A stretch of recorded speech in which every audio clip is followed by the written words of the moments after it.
Balti liiga kohtumine Pärnu spordihallis lõppes Pärnu võiduga Barons Quartalsi üle 83-71 ja kaamera ees Robert Valge. Täna tulid kindlalt 4-2 kolmeseid väga valusatel hetkedel vastaste jaoks. Kuidas oma mänguga nii-öelda hetkel rahul oled? No ütleks, et see mäng läks mul suhteliselt hästi.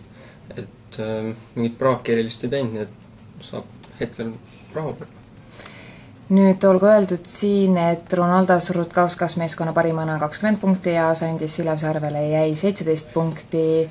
Kas see punktide jagunemine on sinu meelest, kas ta näitab seda, kes on parim või keda sa ise silmas pead, kes võis olla selle mängu nii-öelda võtmemängija? No võtmemängijad olid Ronaldos ja Sandis loomulikult. Et nemad tõid punktid ja kaitses Ronaldos kõvasti ja jah. Kuidas enda kaitsemäng? Oled rahul? Samamoodi ei tule ette, et mingit erilist praaki oleks teinud. Võib-olla paar korda jäin natuke füüsiliselt alla, kui lükati ära, aga normaalne. Kuidas sa peatreeneri minutitega rahule jääd, et jagab ta sulle piisavalt mängu aega?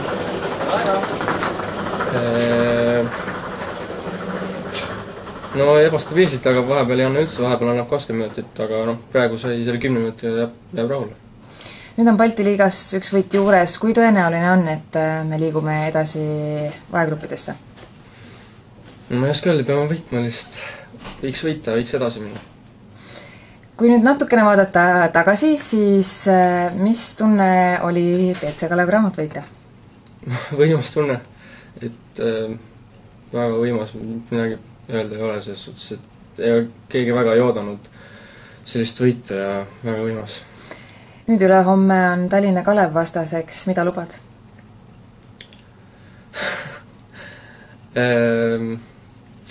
Luban, et võidame. Aitäh, Robert, ja edu ja tuult tiivadesse!